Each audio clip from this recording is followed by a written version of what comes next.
আবারও বড়সড় শূন্য পেল রাজ্য। এর আগের দিন মুখ্যমন্ত্রী শূন্য হাতে ফিরেছিলেন সুপ্রিম কোর্ট থেকে। আজ মামলার দ্বিতীয় দিনেও রাজ্যের প্রাপ্তির ভাণ্ডার প্রায় শূন্য। উপরন্তু রাজ্যের ডিজিপিকে শোকজ করল কমিশন, তাকে হলফনামা জমা দিতে হবে। আর সুপ্রিম কোর্ট পরিষ্কার জানিয়ে দিল যে এসআইআর প্রক্রিয়া হবেই এবং এই কাজে কোনো রকম বাধা দান তারা বরদাস্ত করবেন না। শুধু পশ্চিমবঙ্গ নয়, যে সমস্ত রাজ্যে এই এসআইআর প্রক্রিয়া চলছে সবকটা রাজ্যকেই সতর্ক করে দিয়েছে সুপ্রিম কোর্ট।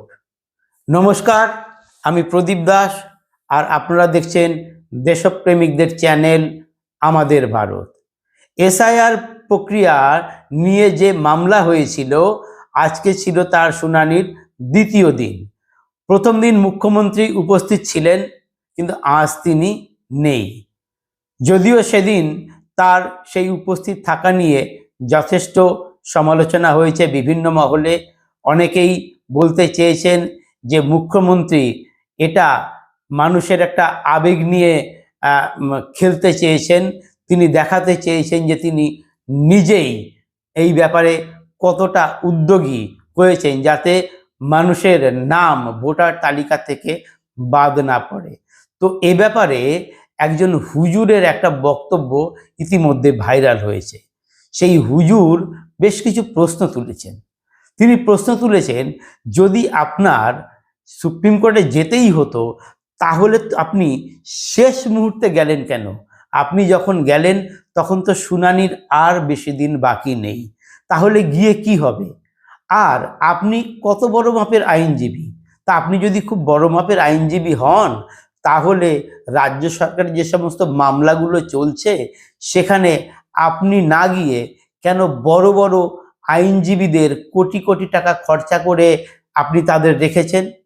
আসলে আপনি এটা লোক দেখানোর জন্য করেছেন, মানুষের আবেগ নিয়ে খেলছেন আপনি। কিন্তু মুসলিমরা এখন আর আবেগী নয়, তারা এখন বিবেকবান হয়ে গেছেন। ফলে মুখ্যমন্ত্রী সুপ্রিম কোর্টে উপস্থিত থেকে যে মাইলেজ নিতে চেয়েছিলেন তা কার্যত তিনি পাননি, কারণ তার এই উপস্থিতি নিয়ে যথেষ্টই সমালোচনা হচ্ছে। আর আজ দ্বিতীয় দিনেও ঘা খেল রাজ্য সরকার। সেক্ষেত্রে সুপ্রিম কোর্টের প্রধান বিচারপতি পরিষ্কার জানিয়ে দিলেন এসআইআর হবেই, এসআইআর বন্ধ করা যাবে না এবং এসআইআর প্রক্রিয়ায় বাধা দান তারা বরদাস্ত করবেন না। উপরন্তু রাজ্যের ডিজিপিকে শোকজ করা হলো এবং তাকে হলফনামা জমা দিতে হবে। কারণ আজ সুপ্রিম কোর্টে কমিশনের আইনজীবী বলেন যে এই কাজ চলার সময় রাজ্য সরকার তাদের সঙ্গে প্রতি পদক্ষেপে অসহযোগিতা করছে। কাউকে সাসপেন্ড করতে বললে সাসপেন্ড করছে না, এফআইআর করতে বললে এফআইআর করছে না, চূড়ান্ত অসহযোগিতা। সুপ্রিম কোর্টের প্রধান বিচারপতি জানান রাজ্যকে যে গত 19শে জানুয়ারি আমরা নির্দেশ দিয়েছিলাম আইন শৃঙ্খলার বিষয়টি দেখতে, যাতে আইন শৃঙ্খলা ঠিকঠাক থাকে। এরপরেই রাজ্যের এই আইন শৃঙ্খলার প্রশ্নে ডিজিপিকে শোকজ করেন আদালত এবং তাকে হলফনামা জমা দিতে বলা হয়েছে। এবার আসি মাইক্রো অবজারভার নিয়ে।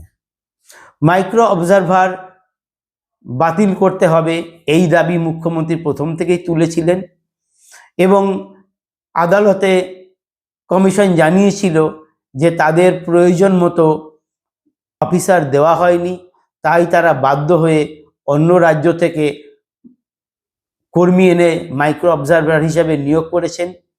সেক্ষেত্রে সুপ্রিম কোর্ট রাজ্যকে জানিয়েছিল যে নির্বাচন কমিশনের চাহিদা মতো তারা প্রয়োজনীয় অফিসার দিতে পারবেন কি না, এবং কতজন দেবেন তাদের একটা নামের তালিকা তারা জমা দিন। সুপ্রিম কোর্টে সেই তালিকা রাজ্য সরকার দিয়েছে, কিন্তু নির্বাচন কমিশনের পক্ষ থেকে বলা হয়েছে যে এই অফিসারদের তো অন্ততপক্ষে 10 দিনের প্রশিক্ষণ দরকার, প্রশিক্ষণ ছাড়া কিভাবে কাজ হবে। তখন সুপ্রিম কোর্ট জানায় যে তারা তো কোনো সিদ্ধান্ত নেবেন না, তারা মাইক্রো অবজারভাররা যে কাজ করছিলেন বিষয়টি দেখার দেখভালের, সেই ব্যাপারটা তারা দেখবেন। আগের অবজারভাররা যারা আছেন আরও যদি এরা নতুন যুক্ত হয় তাহলে তো কাজটা আরও ভালো হবে। অতএব আগামীকাল থেকেই তাদের তাদের ইআরওর কাছে তাদের হাজিরা দিতে হবে। অর্থাৎ এটা থেকে বোঝা গেল, এখন পর্যন্ত যেটুকু বোঝা যাচ্ছে, যে মাইক্রো অবজারভারদের সুপ্রিম কোর্ট বাদ দিল না, তেমন কোনো নির্দেশ এখনো পর্যন্ত আসেনি। কি হলো, রাজ্য যে 8,505 জন অফিসারকে দিয়েছে, সুপ্রিম কোর্টের নির্দেশ মতো কমিশন যদি মনে করে তাহলে এখান থেকে তারা মাইক্রো অবজারভার নেবে, এবং তারাও আগের যে মাইক্রো অবজারভাররা যে কাজ করছেন সেই কাজই করবেন, তারা সিদ্ধান্ত নিতে পারবেন না। বেশ কিছু সংবাদ মাধ্যমে এই বিষয়টাকে ফলাও করে বলা হচ্ছে মাইক্রো অবজারভাররা আর কোনো সিদ্ধান্ত নিতে পারবেন না, তারা সিদ্ধান্ত নিতে পারবেন না, সুপ্রিম কোর্ট বলে দিয়েছে। আরে বাবা, প্রথম দিন থেকেই মাইক্রো অবজারভাররা কোনো সিদ্ধান্ত নিচ্ছে না, কারণ সিদ্ধান্ত নিচ্ছেন ইআরওরা। মাইক্রো অবজারভার অনেকটা স্ক্রুটিনির কাজ করছেন, তিনি তথ্য যাচাই করছেন, দেখে তার যদি সন্দেহ হয় তিনি ডাউটফুল লিখে দিচ্ছেন, তিনি কিন্তু ওকে করছেন না, ওকে তো করবেন ইআরও। তো সুপ্রিম কোর্ট সেই বিষয়টাই করেছে। এতদিন একজন মাইক্রো অবজারভার ছিলেন, এখন বরং দুজন মাইক্রো অবজারভার হয়ে গেল।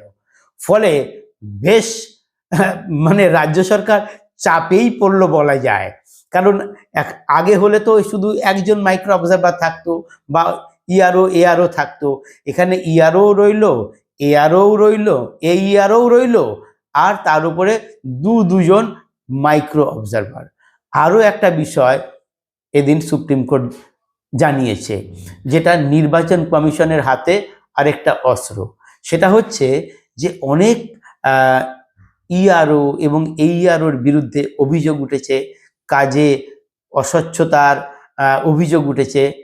তো সুপ্রিম কোর্ট বলে দিয়েছে নির্বাচন কমিশন যদি চায় তাহলে ইআরও বা এইআরওদের বদল করতে পারবে, এবং নতুন যে অফিসারের তালিকা রাজ্য সরকার দিচ্ছে তার থেকেও নিতে পারবে। ফলে সব দিক থেকেই রাজ্য সরকারের তেমন কোনো সুবিধা হয়নি।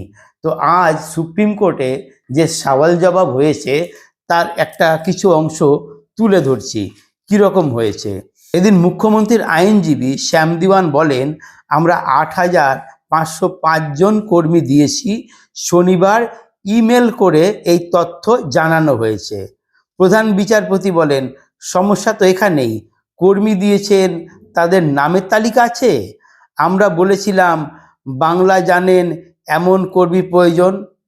শ্যাম দেওয়ান তখন বলেন, জেলাভিত্তিক বিবরণ দেওয়া হয়েছিল। কমিশনের আইনজীবী তখন বলেন যে সেই তথ্য তাদের কাছে পৌঁছায়নি, অর্থাৎ বলছেন যে তালিকা দেওয়া হয়েছে, আর কমিশনের আইনজীবী বলছেন তাই তথ্য তাদের কাছে নেই। তখন প্রধান বিচারপতি বলেন যে এই নিয়ে আমি বিতর্ক চাই না, আমরা বিতর্ক চাই না, নামের তালিকা নিয়ে আমরা মুখ্য সচিবকে ডেকে পাঠাবো। মানে বিচারপতি বেশ কড়া হয়েই বলেন। তখন শ্যাম দিওয়ান বলেন, আমাদের কাছে নামের তালিকা আছে। প্রধান বিচারপতি বলেন, তালিকা কমিশনকে দিয়েছিলেন? শ্যাম বলেন, প্রত্যেকের নাম সহ জানাতে সময়ের প্রয়োজন। তখন প্রধান বিচারপতি বলেন যে তার মানে তো আপনাদের কাছে এখনো সম্পূর্ণভাবে তালিকা নেই, তালিকা আপনারা প্রস্তুত করতে পারেননি। তা ওই কর্মীরা কিভাবে রিপোর্ট করবে কালকে? প্রধান বিচারপতি বলেন মাইক্রো অবজারভাররা ইআরও এইআরওদের সাহায্য করেন। তো যদি রাজ্যের অফিসাররা যোগ দেন তাহলে তারাও মতামত দিতে পারবেন, তাতে ইআরওদের সিদ্ধান্ত আরও মজবুত হবে। এই প্রসঙ্গে কমিশনের আইনজীবী বলেন রাজ্য ৮,৫০৫ জন অফিসারকে দিয়েছেন, আমরা কিভাবে প্রশিক্ষণ ছাড়া এই অফিসারদের নেব? আগে এই কর্মীদের প্রশিক্ষণ দরকার, তা না হলে তারা কিছুই বুঝতে পারবেন না কোনটা কিভাবে করবেন। বিচারপতি তখন বলেন যে সিদ্ধান্ত আপনারা নিন, তারা তো শুধু সাহায্য করবে, আমরা তো বলছি না তারা কোনো সিদ্ধান্ত নেবেন। তখন কমিশন বলে আমরা এই কর্মীদের প্রোফাইল দেখব, প্রশিক্ষণ দেওয়া যায় কি না সেটা দেখা হবে, তারপর সহায়ক হিসেবে কাজে লাগানো হবে। ফলে কমিশন আদালতে সুপ্রিম কোর্টে পরিষ্কার জানিয়ে দিয়েছে যে এই যে রাজ্য সরকার যে ৮,৫০৫ জন অফিসারকে দিয়েছে তাদের সবাইকে তারা নিতে পারবে কি না সেটা তারা আগে স্ক্রুটিনি করে দেখবে, তাদের প্রোফাইল চেক করবে, তারপর তাদের প্রশিক্ষণের ব্যবস্থা করবে, তবেই তারা কাজে যোগ দিতে পারবেন। ফলে সুপ্রিম কোর্টের নির্দেশ মতো আগামীকাল বিকেল ৫টার মধ্যে এই সমস্ত অফিসারদের ইআরওর কাছে গিয়ে রিপোর্ট করতে হবে। কিন্তু তারা বাকি কাজটা কতদূর কি করতে পারবেন এবং নির্বাচন কমিশন তাদের সবাইকেই নিয়োগ করবে কি না সে বিষয়টা কিন্তু আদালত পরিষ্কারভাবে জানিয়ে দেয়নি, কারণ আদালত জানিয়ে দিয়েছে, মতামত দিয়েছে তাদের কিভাবে কাজে লাগাবেন সেটা আপনারাই দেখবেন। ফলে এদিন সুপ্রিম কোর্টে যে শুনানি প্রক্রিয়া হলো তাতে রাজ্য সরকারের বিশেষ কোনো সুবিধা হয়নি। তবে একটা জিনিস হয়েছে, সেটা হয়তো নির্বাচন কমিশন নিজেও বাড়াতো, যে এখনো 14 লক্ষ শুনানি হয়নি, সেই বিষয়টা তো করতেই হবে, তার সঙ্গে স্ক্রুটিনি বাকি রয়েছে।